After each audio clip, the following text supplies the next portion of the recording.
রোজ কত কি ঘটে যাহা তাহা, এমন কেন সত্যি হয় না আহা। ঠিক যেন এক গল্প হতো সবে, শুনতো যারা অবাক হতো সবে। বিশ্বকবি রবীন্দ্রনাথ ঠাকুরের লেখা বীরপুরুষ কবিতার কয়েকটি লাইন দিয়ে শুরু করলাম। নমস্কার, আমি সত্যজিৎ পাল, আপনারা দেখছেন শব্দের কাটাকাটি। আজকের বিশ্বকবি রবীন্দ্রনাথ ঠাকুরের এই বীরপুরুষ কবিতার কয়েকটি লাইন দিয়ে শুরু করলাম কেন? রোজ কত কি ঘটে যাহা তাহা, তার কারণ বাংলার রাজনীতিতে পরপর ঘটে চলেছে পরপর যে ঘটনাগুলো, তাই নিয়ে আজকের আলোচনা, আজকের ডিবেট। আগামী 1 ঘন্টায় আপনারা দেখতে পাবেন বিশিষ্ট অতিথিরা তাদের মতামত দেবেন। কিন্তু যেটা সবচেয়ে বড় প্রশ্ন, যা বিতর্ক তৈরি করে দিয়েছে, তা হচ্ছে দিলীপ ঘোষ, বিজেপির প্রাক্তন রাজ্য সভাপতি দিলীপ ঘোষ। যেখানে রাজ্য বিজেপি তারা স্থির করেই নিয়েছিল যে জগন্নাথ মন্দির উদ্বোধনে তারা থাকবে না, অথচ দিলীপ ঘোষ দলের হুইপ বলা চলে অমান্য করে তিনি গেলেন। শুধু গেলেন না, মুখ্যমন্ত্রীর সঙ্গে একান্ত বসলেন, আর তাই নিয়েই বিতর্ক শুরু। কোন পথে দিলীপ ঘোষ? এরপর তারপর যেন ঠিক ছিল, কিন্তু তারপরেই দিলীপ ঘোষকে কটাক্ষ করতে শুরু করেন একের পর এক বিজেপি নেতা। কৌস্তব বাগচি, সৌমিত্র খা প্রত্যেকে কিন্তু কটাক্ষ করতে শুরু করেন, এবং স্বাভাবিকভাবে দিলীপ ঘোষ আজ সকালে আবার বিস্ফোরক হয়ে ওঠেন। দলের নেতাদের বলা চলে দলের নীতি নিয়ে দলের নেতাদের একহাত নেন, নানানভাবে তাচ্ছিল্য করেন। শুধু তাই নয়, প্রসঙ্গ টেনে আনেন প্রাক্তন প্রধানমন্ত্রী অটল বিহারী বাজপেয়ী, এমনকি নরেন্দ্র মোদীরও। এই নিয়ে কিন্তু বিতর্ক চলছে গোটা বাংলা জুড়ে। তাহলে কোন পথে দিলীপ ঘোষ? কেউ কেউ সেটিংসের কথা বলছেন, যে দিলীপ ঘোষ কোথাও হয়তো ম্যানেজ করে নিয়েছেন। এই সমস্ত কিছু নিয়ে আজকে আলোচনা চলবে আগামী 1 ঘন্টা। কিন্তু তার আগে দেখুন আজকের আমাদের এই বিশেষ প্রতিবেদন।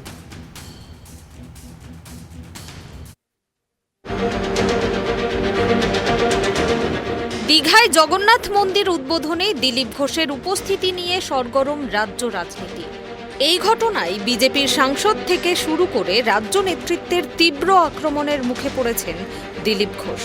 এবার সেই তালিকায় নাম যুক্ত হল ইন্দাসের বিজেপি বিধায়ক নির্মল ধারার। সমাজ মাধ্যমে ওই বিধায়ক শুধু তীব্র কটাক্ষ করেছেন তাই নয়, ক্যামেরার সামনেও স্পষ্টতই ক্ষোভ উগরে দিয়েছেন। দীঘায় জগন্নাথ মন্দির উদ্বোধনে দিলীপ ঘোষের উপস্থিতি প্রসঙ্গে ইন্দাসের বিজেপি বিধায়ক নির্মল ধারা সমাজ মাধ্যমে লিখেছেন, দুদিন আগে যাদের বুকে পা তুলে দিচ্ছিল, এখন তাদেরই নিজের বুকের ওপর নিয়ে নামছে। একই সঙ্গে ওই পোস্টে বিধায়ক দিলীপ ঘোষকে কটাক্ষ করে লেখেন, বিজেপিতে গরুর দুধে সোনা খুঁজে পায়নি বলে ওদের কাছে সোনা খুঁজতে গেছে। সমাজ মাধ্যমে বিধায়ক নির্মল ধারার এই পোস্ট মুহূর্তে ভাইরাল হয়ে যায়। পরে সমাজ মাধ্যমে নিজের পোস্টের সমর্থনে নির্মল ধারা বলেন, যা বাস্তব তাই লিখেছি। 2021 সালে যখন একের পর এক বিজেপি কর্মীকে ঘরছাড়া করা হলেও দিলীপ ঘোষ তখন না গিয়ে এখন যাচ্ছেন। মুর্শিদাবাদে একের পর এক মন্দির ভাঙার প্রতিবাদে বিজেপির দলীয় কর্মসূচি ছেড়ে তিনি এখন জগন্নাথ মন্দির উদ্বোধনে উপস্থিত থাকছেন। এই ঘটনা হিন্দুদের ভাবাবেগের উপর আঘাত করেছে। যেটা বাস্তব সেটাই লিখেছি। এটা তো সৌজন্যতার খাতিরেও হতে পারে।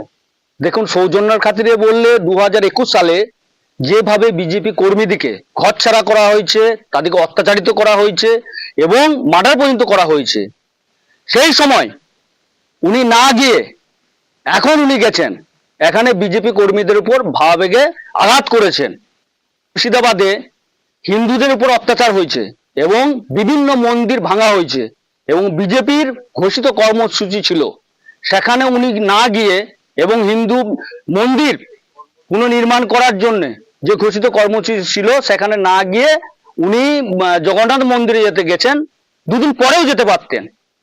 সেখানে হিন্দু ভারতীয় জনতা পার্টির সনাতনীদের উপর যিনি ভাবাবেগে আঘাত করেছেন। তবে তৃণমূল এর মধ্যে রাজনীতির কোনো গন্ধ পাচ্ছে না। ইন্দাস ব্লক তৃণমূল কংগ্রেসের সভাপতি শেখ হামিদ জানান, এটা সৌজন্যের রাজনীতি। বিজেপি সৌজন্যতা বোঝে না, তাই তারা এসব বলছে। এছাড়াও তিনি বলেন, মমতা বন্দ্যোপাধ্যায় এমন একজন লিডার যার কাছে সকলকে যেতে হয়। কেউ দিনের বেলায় যাচ্ছে, কেউ আবার রাতের অন্ধকারে যোগাযোগ রাখছে। দেখুন, দিলীপ ঘোষ গেছেন, এটা একটা সৌজন্য রাজনীতি। এখানে আমরা কোনো রাজনৈতিক রং দেখতে পাচ্ছি না। বিজেপি দল তারা সৌজন্যতা রাজনীতি মানতে পারে না, তার জন্য হয়তো তাদের গায়ে লাগছে। আর মমতা বন্দ্যোপাধ্যায় এর কাছে সবাইকে যেতে হয়। মমতা বন্দ্যোপাধ্যায় এমন একজন লিডার, তার কাছে সবাইকে যেতে হয়। কেউ দিনের বেলায় যাচ্ছে, আর যারা বড় বড় ডায়লগ মারছে, যারা বড় বড় বক্তৃতা দিচ্ছে, তারা রাতের অন্ধকারে যোগাযোগ রাখে। যোগাযোগ সবাই রাখে, এরকম বহু এমএলএ, বহু এমপি মমতাদির সাথে যোগাযোগ রাখে, তৃণমূলের সাথে যোগাযোগ রাখে। এটা সৌজন্য রাজনীতি, এটা আমরা কোনো রাজনৈতিক রং দেখতে পাচ্ছি না। এদিকে দিলীপ ঘোষের এই পদক্ষেপের পর রাজ্য বিজেপির মধ্যে একাধিক নেতার প্রতিক্রিয়া এসেছে।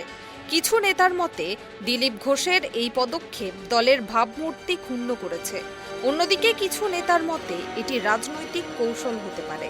দিলীপ ঘোষের এই পদক্ষেপের পর রাজ্য বিজেপির মধ্যে অস্থিরতা সৃষ্টি হয়েছে। দলের শীর্ষ নেতৃত্বের পক্ষ থেকে এখনো পর্যন্ত কোনো প্রতিক্রিয়া পাওয়া যায়নি। তবে দলের অন্দরে এই বিতর্কের প্রভাব আগামী দিনে দলের রাজনীতিতে কিভাবে প্রতিফলিত হবে তা নিয়ে রাজনৈতিক মহলে আলোচনা চলছে। বাঁকুড়া থেকে সঞ্জীব মল্লিকের রিপোর্ট, ট্রাইব টিভি বাংলা। করেছি তারা খুব চিন্তিত ভবিষ্যৎ নিয়ে। 2026 বিধানসভা নির্বাচন, প্রত্যেক রাজনৈতিক দল ইতিমধ্যে কিন্তু ঘর গোছানোর প্রক্রিয়া শুরু করেছে। রাজ্য বিজেপি তারাও কিন্তু 2026-এ বলা চলে বাংলা দখলের জন্য ঝাঁপাবে, বলার অপেক্ষা রাখে না। ইতিমধ্যে কিন্তু নানান প্রস্তুতি চলছে। কেন্দ্রীয় নেতৃত্ব বারবার কিন্তু বাংলার দিকে নজর রাখছেন, বারবার ছুটে যাচ্ছেন রাজ্য বিজেপির নেতারা, কখনো শুভেন্দু অধিকারী, কখনো সুকান্ত মজুমদার। ফলে স্বাভাবিকভাবেই বিজেপি কিন্তু নজর রয়েছে বাংলার দিকে। বারবার রাজ্যে আসছেন মোহন ভাগবত, আরএসএস প্রধান। কিন্তু সবচেয়ে যেটা বড় প্রশ্ন তা হচ্ছে বঙ্গ বিজেপিতে এই ডামাডোল।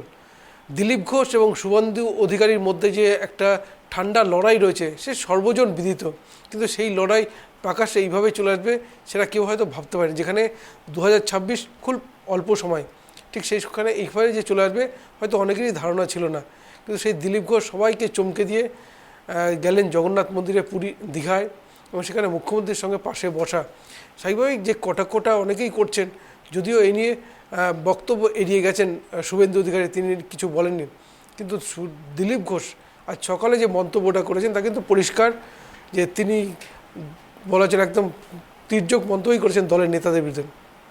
যেটা প্রশ্ন তা হচ্ছে বঙ্গ বিজয়, অর্থাৎ 2026 যেখানে পাখির চোখ করে এগোতে চাইছে বঙ্গ বিজেপি, সেখানে এই বিভাজনটা হলে কিভাবে তারা ঘর গোছাবে কবে।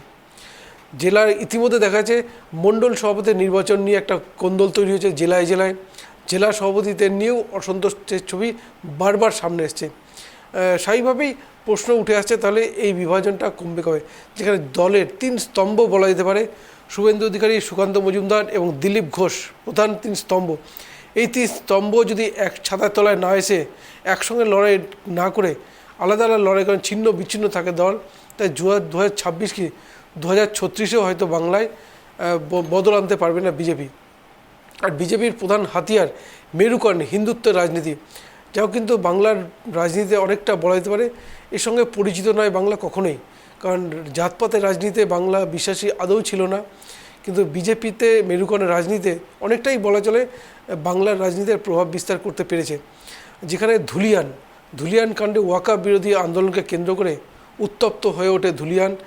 একের পর এক হিন্দু বাড়ি ভাঙচুর, লুটপাট করা হয়, মন্দির ভাঙচুর করা হয়, এমনকি খুন হন হরগোবিন্দ দাস এবং তার পুত্র চন্দন দাস। প্রশ্ন কিন্তু বিজেপি নেতারাই তুলেছিলেন যে যেখানে হিন্দুদের উপর আক্রমণ করা হচ্ছে, উল্টো দিকে ঠিক তেমনই মন্দির প্রতিষ্ঠা, অর্থাৎ এই মন্দির প্রতিষ্ঠাটাও কেন, এখানেও প্রশ্ন আসছে মেরুকরণের। বাংলার রাজনীতির কথা যদি বলা হয় 2019 থেকে হিন্দু ভোট কিন্তু অনেকটাই বিজেপির পক্ষে। মোটামুটি হিন্দু ভোটের প্রায় 54% পেয়ে আসছে বিজেপি। 2021-এ, 2024-এ, এমনকি বলা যেতে পারে 26-এ কিন্তু সেই হিন্দু ভোটকে টার্গেট করছে। তৃণমূল কংগ্রেস তাদেরও কিন্তু হিন্দু ভোট বলা চলে অনেকটাই সরে গেছে। আর ঠিক সেইখানেই সেই হিন্দু ভোটকে কাছে টানার কৌশলেই কি দীঘায় এই জগন্নাথ মন্দির প্রতিষ্ঠা হলো, প্রশ্ন কিন্তু আসবে। কিন্তু যে প্রশ্নটা সবচেয়ে করা দরকার তা হচ্ছে বাংলার রাজনীতি যেভাবে বিজেপিতে এই ডামাডোল। দিলীপ ঘোষও অনেক সময় অনেক মন্তব্য করে বসেন যে তিনি রাজ্য সভাপতি হওয়ার পরেই বাংলার বিজেপি মজবুত হয়েছে, বিজেপির আসন সংখ্যা বেড়েছে। তিনি তুলনা টানেন, তিনি 2015-এর রাজনীতিতে এসছেন, 2019-এর লোকসভা নির্বাচনে বিজেপি 18টি আসন পেয়েছিল। 2021-এর বিধানসভা নির্বাচনে বিজেপির 77 জন বিধায়ক জেতে এবং 2024-এ বিজেপির সাংসদ সংখ্যা কমে দাঁড়ায় 12। স্বাভাবিকভাবেই প্রশ্ন আসে যে দিলীপ ঘোষের নেতৃত্বেই কি বিজেপি সংঘবদ্ধ হয়েছে, মজবুত হয়েছে? একটু পেছনের দিকে যদি তাকাই, 2011 সালের পরিবর্তনের বছরে বিজেপি কিন্তু 5% ভোট পেয়েছিল। 2014 লোকসভা নির্বাচনে যেখানে নরেন্দ্র মোদীকে মুখ করে বিজেপি ঝাঁপায়, সেই নির্বাচনে বিজেপি ছিল 17% ভোট। এরপর 2016 বিধানসভা নির্বাচন দিলীপ ঘোষের নেতৃত্বে লড়াই করে বিজেপি পায় 10% ভোট। এরপর 2019-এর লোকসভা নির্বাচনে বিজেপির ভোট 41% হয়ে যায় এবং 2021-এ বিজেপির ভোট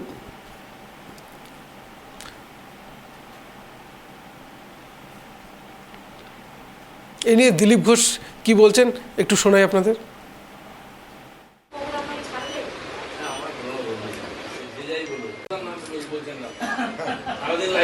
আমি দোকান সাজিয়ে দিয়েছিলাম 77টা এমএলএ দিয়ে, 1 ডজন এমএলএ আজকে নাই কেন?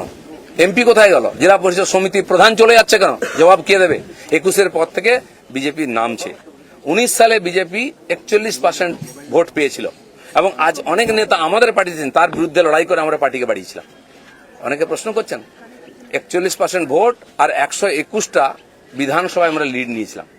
5 বছর পরে 24 সালের ইলেকশনে সেই ভোট 39% নেমেছে আর 91টা বিধানসভায় আমরা লিড পেয়েছি। পার্টি এগোচ্ছে না পিছোচ্ছে? আমরা হার জিততে ভুলে গেছি 21 সালের পরে। প্রশ্ন করুন, পাবলিক প্রশ্ন করছে, দিলীপ ঘোষের এটাই প্রশ্ন আছে। যারা আমাকে প্রশ্ন করছেন আমি তাদের দিকে প্রশ্ন করছি, আপনারা তো নীতি শেখাচ্ছেন, রাজনীতি শেখাচ্ছেন, হিন্দুত্ব শেখাচ্ছেন, কি দিয়েছেন সমাজকে? কেন পার্টি নেমে গেছে? 250 লোকের প্রাণের বিনিময়ে যে পার্টি দাঁড় করিয়েছিলাম সে পার্টি কোথায় আজকে? কেন হারছি আমরা? কেন লোকে ছিচিৎকার করছে? আর এই দালালরা যেদিন থেকে পার্টিতে এসছে বিজেপির গন্ধও চলে গেছে, বিজেপির স্বাদও চলে গেছে। শুনলেন দিলীপ ঘোষের বক্তব্য, কিন্তু যেটা নিয়ে বলা অত্যন্ত প্রয়োজন তা হচ্ছে 2011 সালের পরিবর্তনের বছরে বিজেপির ভোট ছিল 5%। 2014 লোকসভা নির্বাচনে বিজেপির ভোট বেড়ে দাঁড়ায় 17%। এরপর 2016 বিধানসভা নির্বাচনে বিজেপির ভোট 10%। তারপর 2019-এ বিজেপির ভোট হয় 41%। 2021-এ বিজেপির ভোট 39% এবং 2024-এ যে লোকসভা নির্বাচন সেখানে বিজেপির ভোট কিন্তু সেই 39%ই ছিল। অর্থাৎ বলা যেতে পারে দিলীপ ঘোষের নেতৃত্বে কি বিজেপির সাফল্য? একটু পিছনে থাকলে 2014-য় যে বিজেপি নরেন্দ্র মোদীকে মুখ করে ঝাঁপায় সেখানে বিজেপির কিন্তু উত্থান বলা যেতে পারে। দিলীপ ঘোষের নেতৃত্বে বিজেপির সাংসদ সংখ্যা 2 থেকে 18 পৌঁছেছিল, বিধায়ক সংখ্যা 3 থেকে 77-এ পৌঁছল। এই সব কিছু নিয়ে আলোচনা করব। আমাদের সঙ্গে বিশেষ অতিথিরা থাকবে, তা নিয়ে মতামত দেবেন। আমাদের সঙ্গে রয়েছেন রাজনৈতিক বিশ্লেষক সৌমেন চক্রবর্তী। সৌমেনবাবু, আপনাকে স্বাগত জানাই। রয়েছেন বিজেপি নেতা মনোজ সরকার। মনোজবাবু, আপনাকে স্বাগত জানাই। রয়েছেন তৃণমূল নেতা ইন্দ্রজিৎ মজুমদার, আপনাকে স্বাগত জানাই। এবং কংগ্রেস নেতা রতন বালা, আপনাকে স্বাগত জানাই। আপনাদের প্রত্যেককে স্বাগত জানাই। প্রথমে একটু মনোজ সরকারের কাছে আসি। মনোজবাবু, দিলীপবাবুর এই যে জগন্নাথ মন্দিরে যাওয়া, মুখ্যমন্ত্রীর সঙ্গে বসা, বাংলার রাজনীতিতে একটা ডামাডোল তৈরি করেছে। অনেকেই প্রশ্ন করছেন দিলীপ ঘোষ, কেউ বলছেন বিজেপিতে তৃণমূলে যাচ্ছেন। আগামীতে কোন পথে এগোচ্ছে বিজেপি, যেখানে 3 স্তম্ভ বলা যেতে পারে, শুভেন্দু অধিকারী, সুকান্ত মজুমদার, দিলীপ ঘোষ, সেখানে দিলীপ ঘোষের এই উল্টো পথে হাঁটা, এটাই কিভাবে দেখছেন? না দেখুন, দিলীপ বাবু ব্যক্তিগত জীবন আছে। দিলীপ বাবু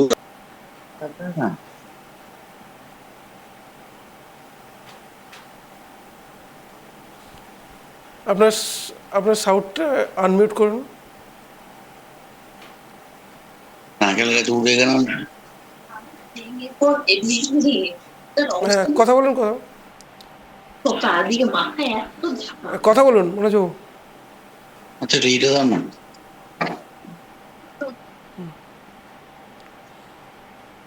আপনার কাছে একটু পরে আসছি, আপনার নেটওয়ার্কের সমস্যা আছে। সৌমেনবাবুর কাছে। সৌমেনবাবু, অনেকেই বলছেন সৌজন্যের রাজনীতি, দিলীপ ঘোষের এই জগন্নাথ মন্দিরে যাওয়া, দীঘার জগন্নাথ মন্দির যাওয়া, এটাকে কি চোখে দেখছেন আপনি একজন বিশ্লেষক হিসেবে? সৌজন্যের রাজনীতি নাকি কোথাও সেটিংসের বিষয়টা সামনে আসছে? না, আসলে আমি দেখেছি ওনার সাক্ষাৎকারটা। সেখানে দাঁড়িয়ে যেটা মনে হয় সেটা হচ্ছে যে বহুদিন ধরে দলের অভ্যন্তরে, সেটা বয়সজনিত কারণে হোক বা যে কারণেই হোক, এটা আমরা বলি যে দলের সক্রিয় যে কর্মসূচি বা সেদিক থেকে লাইমলাইটের বাইরে বেরিয়ে এসে যে আরেকজন পদাধিকারে উঠে এসছে, সেই জায়গাটার একটা মানসিক অন্তর্দ্বন্দ্ব সেখানে অন্তঃস্থলে বোধহয় অনেকদিন ধরেই চাপা ডাকা ছিল, ছিল। বা এক কথায় বলবো ফল্গু নদীর ধারার মতো ছিল। সেদিক থেকে দেখলে যে সেটা হয়তো কোনো কারণে আজ বিস্ফোরিত হয়েছে বা ফল্গু নদীর ধারা থেকে আজ উঠে এসছে। উঠে এসে। একটা হচ্ছে দলের সাংগঠনিক জায়গা, কিন্তু যতদূর আমরা জানি দক্ষিণপন্থী রেজিমেন্টেড পার্টি হিসাবে বিজেপি বা তার ব্যাকবোন আমরা বলি আরএসএস, সেখানে যে সাংগঠনিক স্ট্রাকচার, সেখানে কিন্তু ব্যক্তি বিশেষের কৃতিত্বের জায়গা থেকে সাংগঠনিক যে শক্তি সেটা বড় হয়ে দেখা দেয়।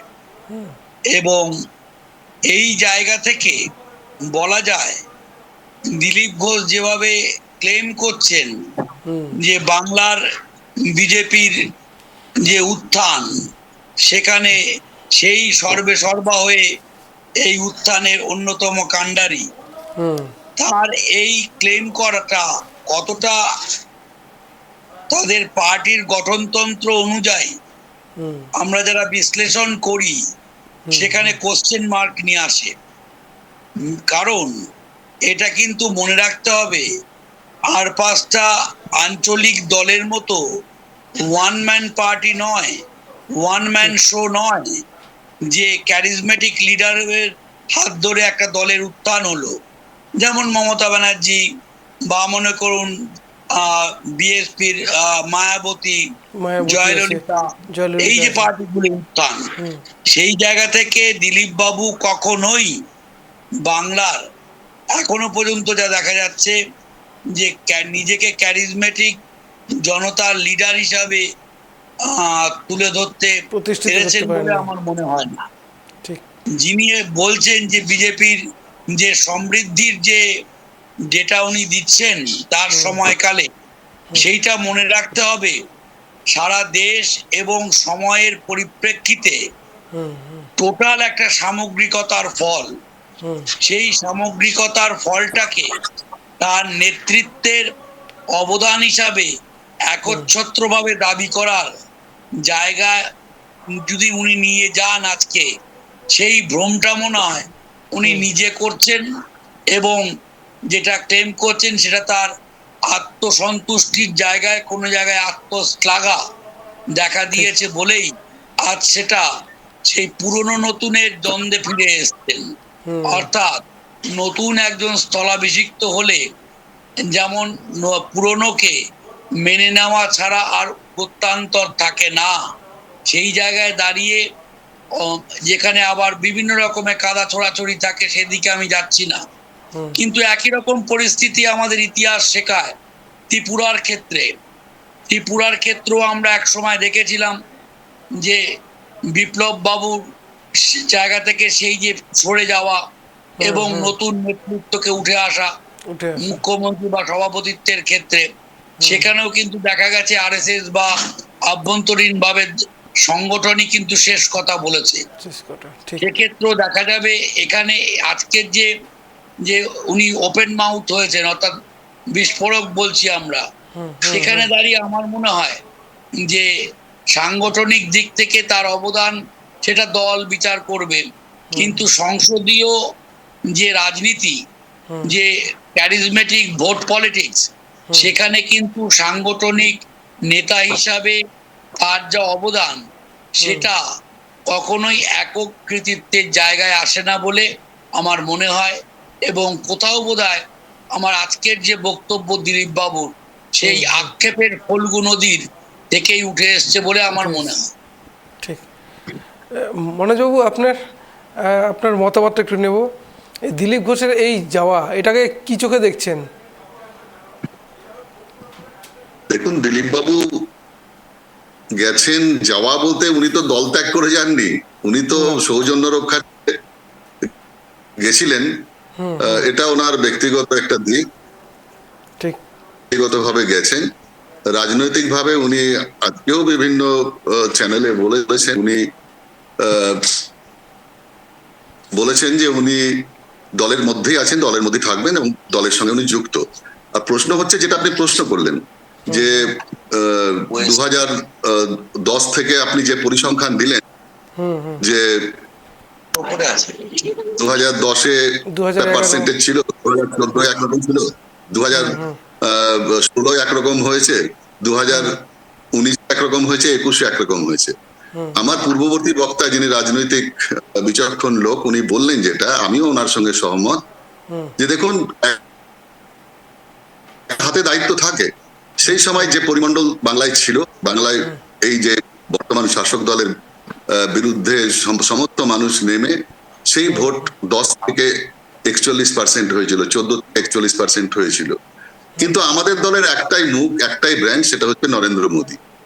আমরা নরেন্দ্র মোদীকে দেখে বাংলার আপামর জনসাধারণ, ভারতবর্ষের আপামর বিজেপি কর্মীরা, কার্যকর্তারা, সমর্থকরা, আমরা কিন্তু দলটা করি এবং তার আদর্শে আমরা চলি। মাঝখানে এখানে বাংলায় আমরা কখনো নেতৃত্ব দিয়েছেন সুকান্ত মজুমদার, কখনো নেতৃত্ব দিয়েছেন তপন শিকদার, কখনো নেতৃত্ব দিয়েছেন দিলীপ ঘোষ, কখনো নেতৃত্ব দিয়েছেন তথাগত দা। বিভিন্ন সময় বিভিন্ন নেতৃত্ব, বিভিন্ন জন নেতৃত্ব দিয়ে থাকেন। কিন্তু আমরা 2010-এর পর থেকে এই বাংলায় আমাদের যে ভোট ব্যাংক তৈরি হয়েছে, সেটা কিন্তু মোদীকে দেখে, এটা আমরা কেউ অস্বীকার করতে পারি। সুতরাং দিলীপ বাবু হয়তো ব্যক্তিগতভাবে সৌজন্য রক্ষার্থে নেমন্তন্ন পেয়ে গেছিলেন, কিন্তু উনি দলের সঙ্গে আছেন, দলের সঙ্গে ছিলেন এবং দলের সঙ্গে থাকবেন, এবং আগামী দিনে বিজেপিকে এগিয়ে নিয়ে যাওয়ার জন্য যথার্থ দরকার যেভাবে নেতৃত্ব।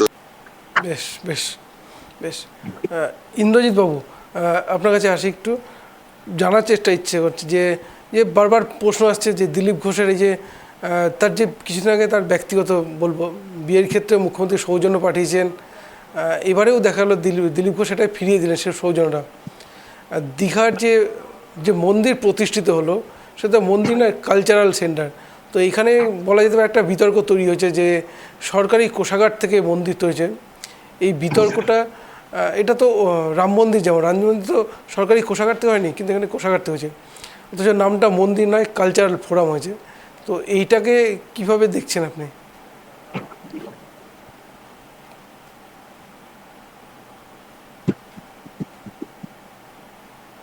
আপনার সাউন্ডটা আনমিউট করুন, সাউন্ড।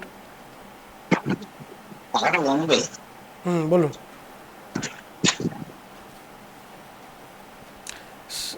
আপনার সাউন্ডটা আনমিউট করুন।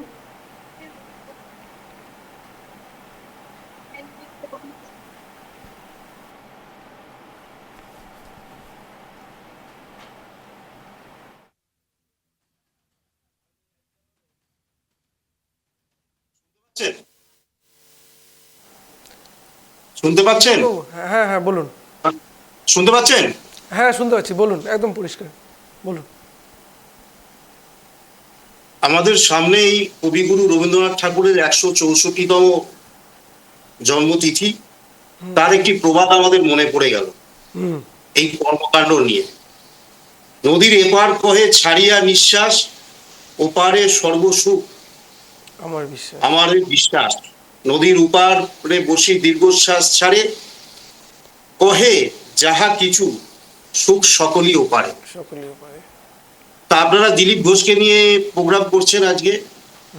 এই বৈচিত্র্যময় রাজনীতিবিদ এবং বৈচিত্র্যময় মানুষ, তিনি আমাদের জগন্নাথ ধাম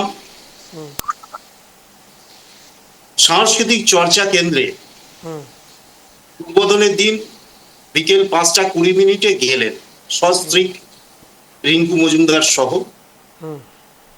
এই যে জগন্নাথ ধাম আপনি যেটা বলছেন, এটি চৈতন্যদেবের পরম্পরায় যে দর্শন একদিন বাংলার মাটিতে জন্ম নিয়েছিল, সে 21 শতকে এই দর্শনই নবরূপে ভাষা পেল এবং এই জগন্নাথ ধাম আধ্যাত্মবাদ ও সম্প্রীতির মিলন ক্ষেত্র। বেশ। যাই হোক, তিনি আমাদের হিডকোর সহ সভাপতি সহ ভাইস চেয়ারম্যান হরেকৃষ্ণ দ্বিবেদীর আমন্ত্রণে মাননীয় প্রাক্তন বঙ্গ বিজেপির নবমতম সভাপতি 2015 সালে রাজ্যের দায়িত্ব নিলেন। 2016 সালে এমন একটি মানুষকে হারালেন যিনি 1982 থেকে 2011 সাল অবধি জ্ঞান সিং সোহন পাল তিনি বিধায়ক ছিলেন, ঠিক। দীর্ঘ 7 বারের বিধায়ক। তিনি রাজনীতিতে নতুন এসে নতুন মুখ হিসেবে বিজেপির দায়িত্ব, রাজ্য বিজেপির দায়িত্ব নেওয়ার পরে উত্থান গতিতে তার এবং তিনি জিতলেন এবং প্রায় 48.64% ভোট তিনি পেলেন। পরবর্তীকালে আমাদের সঙ্গে আইডিওলজি আমাদের সঙ্গে নীতির আইডিওলজির যেহেতু একটা অন্য দল, দক্ষিণপন্থী দল, আমাদের এই দলের সঙ্গে তার হয়তো ডিফারেন্স থাকবে, কিন্তু মানুষ হিসেবে তিনি কিন্তু অনেক কিছু দেখিয়ে গেলেন। তিনি আগামীকাল বললেন যে মুখ্যমন্ত্রীর যেই প্রয়াস, এই প্রয়াসকে সত্যি অনবদ্য এবং অপরূপ বলে তিনি বর্ণনা করলেন। শ্যামপুরের যে তিনি ধর্মীয় সভা, সেইখান থেকেই আমরা দেখেছিলাম প্রায় 250 কিলোমিটার পথ অতিক্রম করে তিনি জগন্নাথ ধামে পৌঁছলেন। এবং বিগতকাল যে 3:10 মিনিটে সারা ভারতবর্ষ তথা সারা বিশ্বব্যাপী যে ঐতিহাসিক মন্দির, যা কয়েকশো বছর ধরে যে স্থাপত্য এবং এই ধাম, যে বাংলার নতুন প্রজন্মকে এক নতুন সংস্কৃতি, এক নতুন কৃষ্টিতে একত্রিত হওয়ার সুযোগ আমাদের মাননীয় মুখ্যমন্ত্রী মমতা বন্দ্যোপাধ্যায়, আমাদের বঙ্গবাসীর অভিভাবক এবং আমাদের তৃণমূল কংগ্রেসের নেত্রী, তার হাত দিয়ে এই ঐতিহাসিক মুহূর্তের সাক্ষী দিলীপ ঘোষের মানবিক রূপ আমরা দেখলাম। এবং তার বৈচিত্র্য মতো আমরা দেখলাম কিছু মানুষ তাকে নিয়ে প্রচুর সমালোচনা করলেন এবং অবশ্যই তিনি আজকে সকালবেলায় মিডিয়ার সামনে তার জবাব তিনি দিলেন। কিন্তু এর উত্থানকে তো বললে হবে না। একজন রাজনৈতিক কর্মী হিসেবে আমি হয়তো তাকে তার রাজনীতিকে সমর্থন করতে পারি না, কিন্তু রাজনৈতিক কর্মী হিসেবে, একজন মানবিক মানুষ হিসেবে তার যে কর্মক্রিয়া, তাকে আমি সহমত পোষণ করি। তার কারণ মন্দির, এইখানে কোনো রাজনীতি হতে পারে না। এই জিনিসটা উনি আজকে এক নতুন আঙ্গিকে ভারতীয় জনতা পার্টি তাকে আজকে শিখিয়ে গেলেন। সত্যি অনবদ্য। আমি মনে করি এই জিনিস থাকা খুব প্রয়োজন, কারণ রাজনৈতিক যে চিন্তা ভাবনা এবং বিরুদ্ধ রাজনীতি যেন এই মন্দিরের সঙ্গে যেন কোনো রাজনীতি না হয়। বেশ। 1980 সালে বেশ বেশ RSS যোগ দিলেন। যাই হোক, তার যে কর্মকাণ্ড তাকে আমরা সাধুবাদ জানাই। একটু রতনবাবুর কাছে আসি। রতনবাবু, শুনলেন সৌমেনবাবু বললেন, বিশেষ করে আঞ্চলিক দলের তুলনা টানলেন, সেখানে ব্যক্তিকেন্দ্রিক হয়ে ওঠে। বিজেপি কিন্তু সেই রকম নয়। তো আপনার কাছে একটু জানার ইচ্ছে যে সৌজনের রাজনীতি যদি হয় বা বঙ্গ বিজেপির যে আইডিওলজি যেভাবে চলে, তারা যদি আমরা ধুলিয়ানকে একটা বড় ইস্যু করেছিল, বাংলাদেশ ইস্যু ছিল, ঠিক সেইখানে যদি বলা যেতে পারে এই যে গতকালকে যাওয়া, যা কিন্তু গোটা বাংলার তোলপাড় ফেলে দিয়েছে, তো এই বিষয়টাকে বাংলার রাজনীতির ক্ষেত্রে একজন বাঙালি হিসেবে আপনি কি কোন চোখে দেখছেন?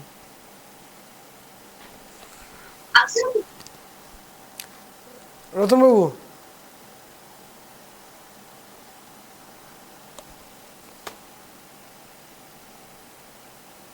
মিউটটা খুলুন,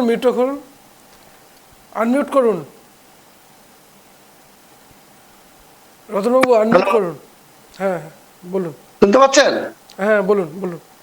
হ্যাঁ, যেটা বলি যে আমাদের নেতা অধীর রঞ্জন চৌধুরী একটা কথা বলেছেন, जिंदगी में कितने दोस्त आए और कितने बिखर गए, किसी ने आए थे 4 वक्त के लिए, किसी ने 2 कदम चलते ही सांस भर ली, पर जिंदगी का दूसरा नाम है दरिया, वो तो बस बहते रहेंगे, चाहे रास्ते में फूल गिरे चाहे पत्थर।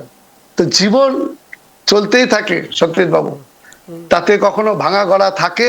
তো মানুষের জীবনে ধরুন আপনারা যে প্রসঙ্গটা নিয়ে এসছেন, দিলীপ বাবু কি করবেন না করবেন সেটা দিলীপ বাবুর ব্যাপার। আজকে উনি জীবনে সংসার করছেন, বাবা মার ইচ্ছাতে অনেক দেরি হলেও তিনি করছেন। তো জীবনে ধরুন ভাঙা গড়া থাকে। আজকে উনি বিজেপিতে আছে, কালকে উনি অন্য যে কোনো দলে যেতেই পারেন। হ্যাঁ, যতক্ষণ আছে ততক্ষণ আছেন, এরকম তো আমরা দেখেছি। তো জীবন সত্যজিৎ বাবু এরকমই চলে। হ্যাঁ, আমরা যে দলটা করি ভারতীয় জাতীয় কংগ্রেস, আজকে সোমেন বাবু বলতে গিয়ে অনেকটা বললো না, RSS পর্যন্ত গিয়ে উনি থেমে গেলেন। আর আপনারা 11-র পর থেকে টপকিয়ে চলে গেলেন একেবারে 19-এ দিয়ে, তারপর 21-এ, মাঝে যে 16 ছিল বিধানসভা নির্বাচন। 16 বলা হয়েছে তো, 16 বলা হয়েছে। হ্যাঁ, 16-তে কিন্তু আমরা 77টা পেয়েছি। হ্যাঁ, 10% ভোট ছিল। হ্যাঁ, সেখানে কিন্তু আমরা বিরোধী দলে ছিলাম যৌথভাবে, CPM তাতে, ঠিক আছে। তো এখানে আসি, আজকে জগন্নাথ দেবের সম্পর্কে যেটা মানে বলছেন, দেখুন একটা ছ্যাবলামুক্ত একটা সীমা থাকে।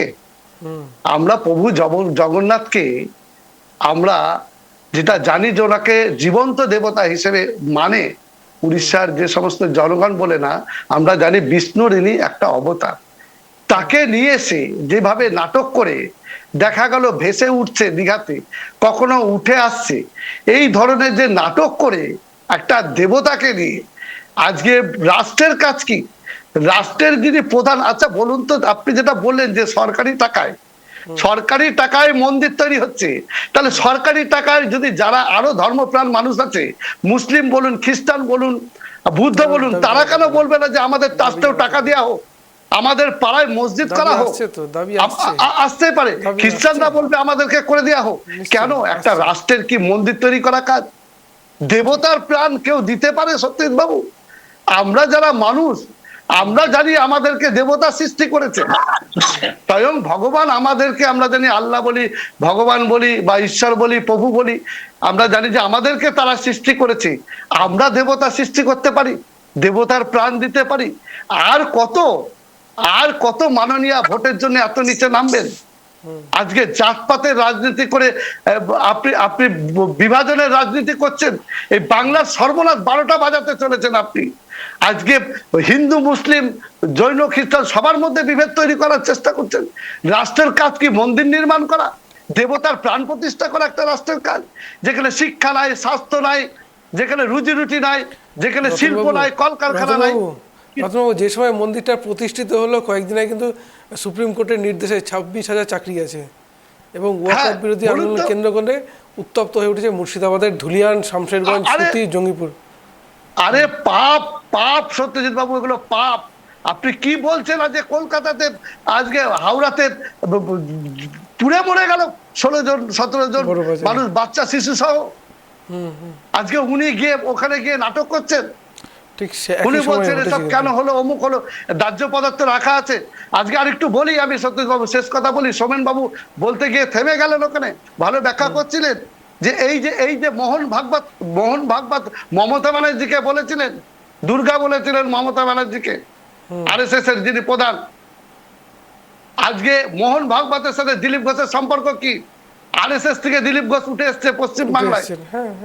যেখানে দিদির সাথে মোহন ভাগবতের সম্পর্ক থাকে, সেখানে দিলীপ ঘোষের সাথে দিদির সম্পর্ক থাকবে, এটা স্বাভাবিক। আজ তৃণমূল আর বিজেপি যে একই মুদ্রার দুটো দিক, আমাদের নেতা অদিত চৌধুরী আগাগোড়ায় বলে এসছে তৃণমূল আর বিজেপি এক, এবং মুকুল রায় যে কথাটা বলেছিল যে যেটা তৃণমূল সেটাই বিজেপি, আজকে সেটা জলের মতো পরিষ্কার আজকে আমরা আমরা আমরা দেখতে পাচ্ছি। না হলে বলুন তো, এই দিলীপ ঘোষই বলেছিলেন যে যে দোকানে তৃণমূল চা খায় সে দোকানে চা খাবেন না। আজকে সৌজন্য সাক্ষাতের কথা বলছেন মনোজ বাবু, সৌজন্যের সাক্ষাৎ কোথায় ছিল সেই দিন সেদিন? যেদিন শুভেন্দু অধিকারী সনাতনীদের নিয়ে সভা করলেন, যেখানে কার্তিক মরাও ছিলেন কাঁথিতে পাশেই, সেই হ্যাঁ। জেলাতে।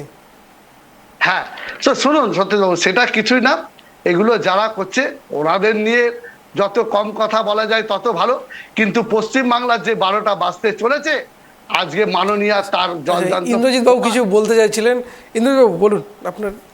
হ্যাঁ, আমার বক্তা বললেন যে কংগ্রেসের বক্তা বলছেন যে প্রাণ প্রতিষ্ঠা তো দেবতা আমাদের করে, তাহলে আমরা কি করে করব? হ্যাঁ, ওনার একটু জেনে নেওয়া দরকার, তাহলে রাম মন্দিরের প্রাণ প্রতিষ্ঠাটা কি করে হলো? একদম আপনার সাথে একমত। আমি হয়তো ওই কথাটা ছেড়ে গেছি, রাম মন্দিরের প্রাণ প্রতিষ্ঠা যিনি করেছেন তিনিও নাটক আচ্ছা, করেছেন। আমরা যখন বাড়িতে পুজো করি, আমি জানি না আমি এখানে ধর্ম নিয়ে আলোচনা করার কথা আমি বলবো না, কারণ আজকে একটা প্রোগ্রাম যেটা সেটার বাইরে আমি যাব না যে বিষয়ের ওপর। কিন্তু একটা বিষয় বলতে হবে যে আপনার বাড়িতে যখন আচার পূজা হয়, অবশ্যই হয়, তা আমাদের দেখবেন আমাদের যারা পৌরোহিত্য করে তারা প্রথমেই প্রাণ প্রতিষ্ঠা করে। তাহলে আপনি এই যে মানে কোশ্চেনটা করছেন, প্রশ্নটা করছেন, তাহলে এর কি উত্তর দেবেন আপনি বলুন? বলি হ্যাঁ, বেশ বেশ, আমরা একটু দিলীপ ঘোষ নিয়ে আলোচনা করি। রতনবাবু, এটার জন্য হয় আরেকদিন দেখা হবে প্রোগ্রাম। প্রতিষ্ঠার কথা শোনেন, প্রাণ প্রতিষ্ঠা বলতে যেটা যেটা আমাদের ধর্মীয় কালচারে যেটা ব্রাহ্মণ বা আমরা কিন্তু সাবজেক্ট থেকে বেরিয়ে যাচ্ছি রতনবাবু। কিন্তু না, শুনুন আজকে যে হাসপাতালে যে যারা মারা যাচ্ছে বিনা চিকিৎসায়, তাদের প্রাণগুলো ফিরিয়ে দিবে কিভাবে? আর যে চিকিৎসা ব্যবস্থার একদম রসাতলে চলে গেছে বাংলায়। বেশ ঠিক আছে, বেশ এবার একটু সোমেনবাবুর কাছে আসি। সোমেনবাবু শুনছেন, আপনি অনেকগুলো তুলনা টানলেন যে আঞ্চলিক দল এবং রাজনৈতিক দল বা ব্যক্তিকেন্দ্রিক দলের ক্ষেত্রে শুভেন্দু অধিকারী যখন সভা করছেন, বা যদি আমরা বিগত কয়েক মাসের দেখি, যেখানে 2024 লোকসভা নির্বাচনের পর বলা যেতে পারে আসন সংখ্যা 18 থেকে নেমে দাঁড়ায় 12-তে, বলা যায় অনেক নেতা কিন্তু আপসেট হয়ে পড়েছিলেন, বসে পড়েছিলেন। তারপরে এই বাংলাদেশ ইস্যু, অর্থাৎ চিন্ময় কৃষ্ণপ্রভুর গ্রেপ্তারির পর সেই হিন্দুত্ব ইস্যু করেই কিন্তু বলা চলে কিছুটা ঘুরে দাঁড়ানোর চেষ্টা করছিল বিজেপি। এবং ঠিক সেইখানেই দিলীপ ঘোষ বলা চলে রাজ্য সভাপতি কী হবে টানাপোড়েন চলছিল, দিলীপ ঘোষের নামটাই সামনে আসছিল। কিন্তু তারপরে এই যে দলের মধ্যে একটা বিভাজন বলা যেতে পারে, সুকান্ত মজুমদার তিনিও কিন্তু বলেছেন দল অনুমোদন করে না। দিলীপ ঘোষও তিনিও বলছেন যে দল বারণ নিষেধ করলেও যেতাম। তাই কোথাও কি আরেকটা জিনিস একটু যোগ করব, যে কিছুদিন আগে প্রধানমন্ত্রী নরেন্দ্র মোদী গিয়েছিলেন নাগপুরে আরএসএসের সদর দপ্তরে, এবং সেখানেই যে বৈঠক হয়, তো আরএসএসের সঙ্গে বা দিলীপ ঘোষও আরএসএসের প্রচারক ছিলেন। তো কোথাও থেকে কি দিলীপ ঘোষেরই এই ঔদ্ধত্যটাই বা কেন, যে দল নিষেধ করলেও যেতাম বা কিছু, এতটা ওভার কনফিডেন্স হয়ে যাচ্ছেন দিলীপ ঘোষ? না, এখানে আমি বলবো যে দেখুন, ওভারঅল যদি পশ্চিমবঙ্গের রাজনীতির একটা সংস্কৃতি আপনি ব্যাখ্যা করেন, সেখানে দেখতে পাবেন যে সুদীর্ঘ বাম শাসনের মধ্য দিয়ে যে শিক্ষিত বাঙালি মধ্যবিত্ত সমাজের নিয়ন্ত্রক হিসাবে ছিল এই পশ্চিমবঙ্গের রাজনীতি, এবং মমতা ব্যানার্জির উত্থান, যেটাকে আমরা বলি আমজনতার রাজনীতি, সেই যে এডুকেটেড মিডিল ক্লাসের সেই বৃত্ত বা নিয়ন্ত্রণটাকে ভেঙেই এই নতুন ঘরানার রাজনীতির জন্ম হয়, এবং ক্যারিজমেটিক বা চিত্তাকর্ষণীয় নেতৃত্ব সেই আমজনতার পালস গুলোকে বুঝেই ভোট ব্যাংক পলিটিক্সে কনভার্ট করে। সুতরাং সেই জায়গা থেকে একটা বিরাট বলা যায় পশ্চিমবঙ্গের রাজনৈতিক সংস্কৃতির পালাবদল হয়ে গেছে, এবং সেই জায়গা থেকে দাঁড়িয়ে বিজেপি যে জায়গায় আরেকটা দল হিসাবে পশ্চিমবঙ্গের রাজ্যস্তরীয় ক্ষমতা দখলের জায়গায় আসতে চেষ্টা করছে, সেখানে মনে রাখতে হবে একটা ক্যারিজমেটিক লিডারশিপের জায়গায় তৃণমূল আম জনতার পলিটিক্সটা যে জায়গায় নিয়ে গেছে, এবং ক্ষয়িষ্ণু বাম সেখানেও একটা বলা যায় যে কিছু ভোট ব্যাংকের জায়গা রয়ে গেছে। এই দুটো শক্তিকে ভেঙে তৃতীয় শক্তি হিসাবে তাদের ঢুকে আসা বা অনুপ্রবেশ করা, সেখানে কিন্তু কাজটা খুব কঠিন কাজ। এবং দিলীপ বাবু যেটা বারবার নিজেকে নেতৃত্বের একটা শীর্ষ দাবিদার হিসাবে ক্লেম করছেন, যে সফল হিসেবে দাবি করছেন ভালো দিকের উত্থানের ক্ষেত্রে, সেখানে কিন্তু মনে রাখতে হবে যে এই আমজনতার রাজনীতির ক্ষেত্রে তার সময় কিন্তু ভাড়াটে সৈন্য দিয়ে যুদ্ধ জেতার একটা প্রবণতা তৎকালীন বঙ্গ বিজেপি করেছিল। তার ফলে আমরা দেখেছি পালে পালে যে বলা হচ্ছিল যে উইদাউট এনি স্ক্রিনিং বা ছাকনি দিয়ে না ছেকে একবারে যাকেবারে তৃণমূলের বা যে কোনো দল থেকে লোকজন হু করে ঢুকে পড়ছিল বিজেপিতে, তার ফসল তার কিন্তু বলা যায় তার খেসারত পরবর্তী সময় দিতে হবে বিজেপিকে, যেটা দিতেও হয়েছে। মনে রাখতে হবে এই ভাড়াটে, আমি বলবো ভাড়াটে সৈন্যর অনুপ্রবেশ, এই পর্বটা কিন্তু দিলীপ বাবু সেই সময় খুব র্যালিশ করেছিল, উপভোগ করেছিল, যে আমার পরিবার খুব বহরে বাড়ছে, সমৃদ্ধ হচ্ছে। এইটা যেমন একটা জায়গার দিক। আর দ্বিতীয়ত মনে রাখতে হবে এই দিলীপ বাবুর সময় কিন্তু আমরা দেখেছি উনি একজন সভাপতি হিসাবে যে ধরনের বক্তব্য উনি পেশ করতেন, করোনার সময় দেখেছি গরুর মূত্রত্যাগের মধ্য দিয়ে করোনা নিরূপণের যে দাওয়াই উনি দিয়েছেন, অর্থাৎ এই অধ্যায়গুলো কিন্তু অন্তত বলা যায় যে বাংলার রাজনৈতিক সংস্কৃতিতে এই ধরনের আচরণ একজন শীর্ষস্থানীয় পদাধিকারের কাছ থেকে শিক্ষিত বাঙালি এক্সপেক্ট করেনি। তাই শিক্ষিত মিডিল ক্লাস বাঙালি দিলীপ বাবুকে কখনোই গ্রহণ করেনি, ভবিষ্যতেও করবে না। সেখানে তিনি মনে করেছেন আমি যেটা হচ্ছে আম জনতার ক্ষেত্রে যে জনগণের রাজনীতি, সেইটা করে একটা স্টান্ট পলিটিক্স দিয়ে আমি মমতা ব্যানার্জির বিকল্প জায়গাটায় আসবো, সেইটা উনি ভুল করছেন। কারণ তিনি যেটা বলছেন অনেক তিতিক্ষা অনেক পরীক্ষার মধ্য দিয়ে আমি এসছি, কিন্তু সেইটা মনে রাখবেন সেইটা আপনি আরএসএস এর সাংগঠনিক জায়গা থেকে যেটা করা হয় যে অনেক কিছু গোপন তাদের সাংগঠনিক পর্ব থাকে, সেইটার সঙ্গে ভোট পলিটিক্সের সংসদীয় আমজনতার ভোট পলিটিক্সের একটা ডিফারেন্স থাকে। মমতা ব্যানার্জির বিরোধী নেত্রী হিসাবে যে প্রকাশ্য যে আমজনতার সঙ্গে রাজনীতি করে উঠে আসা, তার সঙ্গে আরএসএস এর সাংগঠনিক দিক থেকে উঠে আসা, দুটোর মধ্যে বেসিক ডিফারেন্স রয়েছে। এই মৌলিক তফাৎটা দিলীপ বাবু গুলিয়ে ফেলেছেন। তার ফলে উনি যে আত্মত্যাগের কথা বলছেন, এই আত্মত্যাগ কিন্তু গেট মিটিং এর বক্তৃতা রাখা কোনো শ্রমিক ইউনিয়নের নেতা যেমন প্রকাশ্যে থাকে, আরএসএস লিডারশিপ সেই প্রকাশ্যে থাকে না। অর্থাৎ আমরা যারা রাজনীতি নিয়ে পড়াশোনা করি তারা আমরা জানি দুটোর প্যাটার্ন আলাদা। আমি বারবার বলছি, সিপিআইএম এর ক্ষেত্রেও দেখা যায় দলীয় সংগঠনে এমন কিছু নেতৃত্ব থাকে যারা প্রকাশ্য জায়গায় কোনোদিনই বেরিয়ে আসেন না, মানুষ তাদের নামই জানেন না, কিন্তু তারা নীরবে নিস্তব্ধে সাংগঠনিক কাজগুলো করেন। আরএসএস এর ক্ষেত্রেও দক্ষিণপন্থা রেজিমেন্টেড পার্টি হিসাবে একই পলিসি সেখানে নেওয়া হয়। সুতরাং সেদিক থেকে দিলীপ বাবুর এই মুহূর্তে বঙ্গ বিজেপির ক্ষেত্রে চলে যাওয়া বা ফিরে আসার ক্ষেত্রে বঙ্গ বিজেপির উত্থান বা পতন কোনোটাই সূচকের পরিবর্তনে ওটা তাপ উত্তাপ লাগবে না বলে আমার ব্যক্তিগত বিশ্বাস। বেশ বেশ, ইন্দ্রজিৎ বাবুর কাছে একটু জানতে চাইবো, আজকে দিলীপ বাবু যখন সাংবাদিক বৈঠক করেন তারপরেই তৃণমূল কংগ্রেসের একটা বড় অংশ কিন্তু তাকে স্বাগত জানাচ্ছিলেন। প্রশ্ন হচ্ছে আপনারা কতটা প্রস্তুত? সেটা কি দলের স্ট্যান্ড নাকি কি বলবেন? দেখুন, আমি যখন দলের হয়ে রিপ্রেজেন্ট করছি, তো আমি দলের কথা অবশ্যই বলবো, এবং দলের স্ট্যান্ডও কিছুটা যতটা আমরা খবর পাই।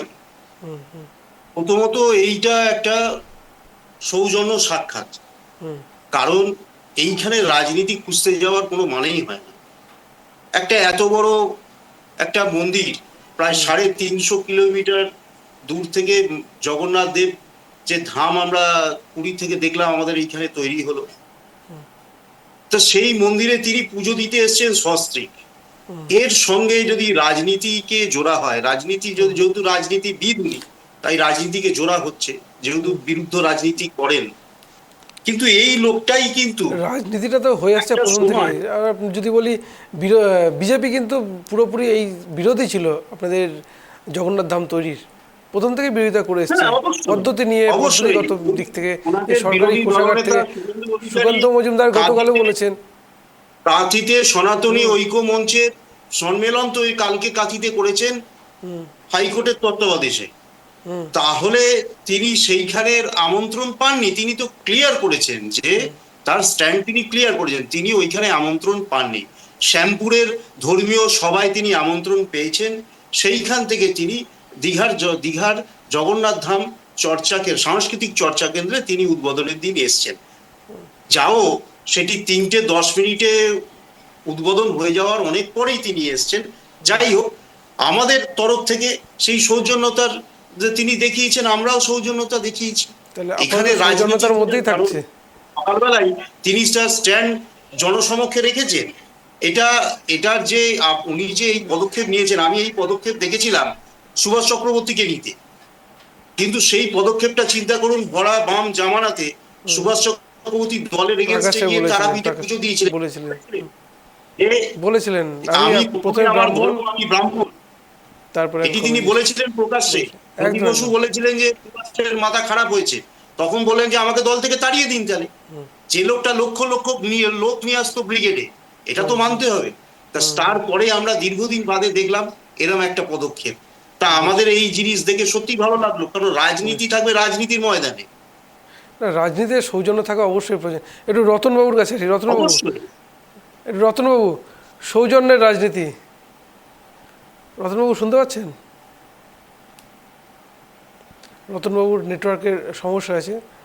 যাই হোক, সৌজন্যের রাজনীতি খুব ভালো বললেন, সত্যি ছিল। কারণ দিলীপবাবু আজকে যখন বললেন তখন সৌজন্যের রাজনীতির কথা কিন্তু বললেন। রতনবাবুর কাছে একটু জানতে চাইব এই সৌজন্যের রাজনীতি নিয়ে আপনার ছোট্ট করে।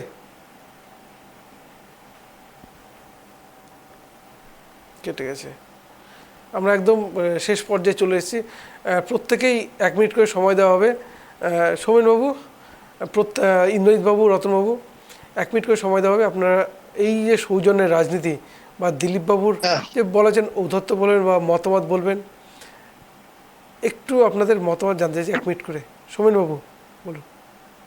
সৌজন্যের রাজনীতি বিষয়ে আমি এখনো পর্যন্ত কোনো রকম ভাবে দ্বিধান্বিত নই। এটা বরঞ্চ ভালো, যেটা আমি মনে করি যে রাজনৈতিক সংস্কৃতির বাংলার ক্ষেত্রে অন্তত পুষ্টি সাধন করে, সেক্ষেত্রে কোনো দ্বিমত নাই। কিন্তু যেটা দ্বিমত সেটা হচ্ছে এই সৌজন্যের রাজনীতির অন্তরালে অনেক ভাষা রয়ে যায়। সে ভাষা হচ্ছে আমজনতার ক্ষেত্রে সেটা পরে পরিব্যাপ্ত হয়। আর আমরা যারা এটা নিয়েই সারাদিন ব্যস্ত থাকি, রাজনীতির লোকেরা, রাজনীতিক বিশ্লেষকেরা, সেই জায়গায় রাজনীতিক মানুষদের সেই জায়গায় আমরা অনুসন্ধান করবই। এটা আমাদের পেশাদারিত্বের মধ্যে পড়ে এবং এটা অনুসন্ধান করা আমাদের কাজ, এবং সেই তথ্যকে আমজনতার সামনে তুলে ধরা সেটাও একটি কর্তব্য বলে মনে করি।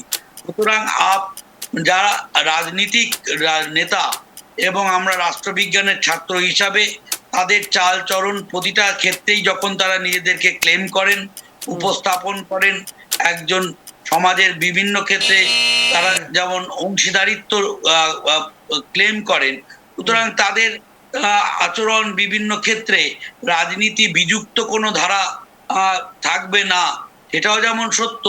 আবার তাদের আচরণকে বিভিন্ন অনুসন্ধানী চোখ দিয়ে দেখারও অধিকার আমাদের আছে। ঠিক ঠিক ঠিক। একদমই ঠিক। ইন্দ্রজিৎ বাবু বলুন, আপনি 1 মিনিট সময় হচ্ছে আপনার। হ্যাঁ, বলুন বলুন। দিলীপ বাবুর রাজনৈতিক সৌজন্যতা আমি একটু আগে আলোচনা করলাম, তার সঙ্গে বলি এই লোকটা এক বৈচিত্র্যময় লোক, যিনি 2019 সালে তার সভাপতিত্বে দেখলাম আমরা 40% 40.62% ভোট আমাদের পশ্চিমবঙ্গে বিরোধী দল হিসেবে তারা পেলেন, এবং তিনি প্রায় 88,952 ভোটে মানব ভূমিকাকে তিনি হারালেন লোকসভা নির্বাচনে, সাংসদ নির্বাচনে, যা প্রায় 48.64% ভোট তিনি পেয়েছিলেন ওই সময়। কিন্তু এই মানুষটার যে বর্ণময় চরিত্র, তিনি রাজনীতিতে খুব বেশি দিন আসেননি। 2015 সালে তিনি প্রথমে সম্পাদক হন, তারপরে তিনি সভাপতি হন। কিন্তু এই বর্ণময় চরিত্র যদি বলি, তার আগে তিনি আন্দামান নিকোবর দ্বীপপুঞ্জে তিনি আরএসএস এর প্রচারক ছিলেন, এবং কে এস সুদর্শনের, যিনি প্রাক্তন আরএসএস এর প্রধান ছিলেন, যিনি এখন মোহন ভগবত, তার আগে কে এস সুদর্শনের, এবং খুব তাৎপর্যপূর্ণ তিনি কে এস সুদর্শনের সহকারী হিসেবে কাজ করেন। ইন্দ্রজিৎ বাবু আর সময় দিতে পারছি না, একটু রতনবাবুর কাছে। রতনবাবু, হ্যাঁ বলুন। হ্যাঁ বলি, দেখুন, হিন্দুরা বিশ্বাস করে প্রভু জগন্নাথ আমাদের জীবন্ত দেবতা। হিন্দু ভোট নিজের পক্ষে আনার জন্য এইসব নাটক করছেন দিদি। আমরা তো বলবো যে দিদি নিজে বসে যান না, আপনাকে আমরা সবাই মিলে পুজো করতে লাগি। আমি চলে এসেছি বলে আপনি বসে যান মন্দিরে, আপনাকে আমরা বাংলার মানুষ পুজো করতে লাগে। কেন এসব দেব দেবতা নিয়ে রাজনীতি করছেন? এইখানে বলি সত্যজিৎ বাবু, যেভাবে বলা হয়েছে যে দিলীপ ঘোষের সম্পর্কে আপনারা আলোচনা করছেন, উনার মুখের যা ভাষা সকালবেলায় যা শুনলাম, উনি তো পুরো পর্দা খুলে দিয়েছে বিজেপি পার্টির। বলছে দিনের বেলায় 4টে বউ আর রাত্রে বেলায় 14টা গার্লফ্রেন্ড, এবং আঁচলের তলে মমতা ব্যানার্জি আঁচলের তলে থেকে রাজনীতি করা।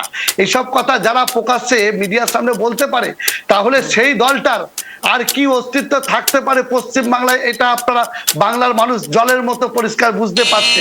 তারপরে আবার দিল্লি থেকে বলে দেওয়া হয়েছে দিলীপ বাবুকে নিয়ে যেন কোনো রকম বাংলার রাজনীতিতে যেন কোনো নেতারা কোনো মন্তব্য না করে। এই থেকে পরিষ্কার সতীশ বাবু, আমাদের নেতা অধীর চৌধুরী বারবার যেটা বলেছে যে যাহাই তৃণমূল তাহাই বিজেপি, সেটা আরেকবার প্রমাণিত হয়ে গেল পশ্চিম বাংলায়। যাহা তৃণমূল তাহাই বিজেপি, মুদ্রার এপিঠ আর ওপিঠ। বাংলার মানুষ আপনারা এবার বুঝে যান যে তৃণমূল কি আর বিজেপি কি। বেশ বেশ, ধন্যবাদ আপনাদের সকলকে। ধন্যবাদ আমাদের এই শব্দের কাটাকাটি অনুষ্ঠান আসার জন্য। যে বিষয় নিয়ে আলোচনা অত্যন্ত প্রয়োজন, তা হচ্ছে দিলীপ ঘোষ। দিলীপ ঘোষ কী করবেন? কারণ দিলীপ ঘোষ রাজনীতিতে যখন থেকে এসছেন, তার বক্তব্য, তার একের পর এক মন্তব্য নিয়ে বারবার চর্চা হয়েছে, আলোচনা হয়েছে, বিতর্ক হয়েছে। আর দিলীপ ঘোষ এবারে বিতর্ক তৈরি করলে নতুন করে দীঘার জগন্নাথ মন্দিরে মুখ্যমন্ত্রীর পাশে গিয়ে বসলেন। বিতর্ক আসা স্বাভাবিক, যেখানে রাজ্য বিজেপি কিন্তু অন্য স্ট্যান্ড নিয়ে বসেছিল। প্রশ্ন আছে দিলীপ ঘোষ তাহলে কোন পথে? কেউ কেউ এও বলছেন সামনে 21শে জুলাই রয়েছে, আমরা জানি না কোন পথে হাঁটবেন, সেটা দিলীপ ঘোষের ব্যাপার, বা বিজেপি কী করবে তাদের বিজেপির ব্যাপার। কিন্তু আমরা প্রশ্ন তুলবই, যদি এরকম রাজনীতি নিয়ে বিতর্ক যতবার আসবে ততবারই আমরা বিতর্ক তুলব, আমরা কথা বলবো, মানুষের কথা মানুষের সামনে তুলে ধরবো। নজর রাখুন ট্রাইব টিভি বাংলা। নমস্কার।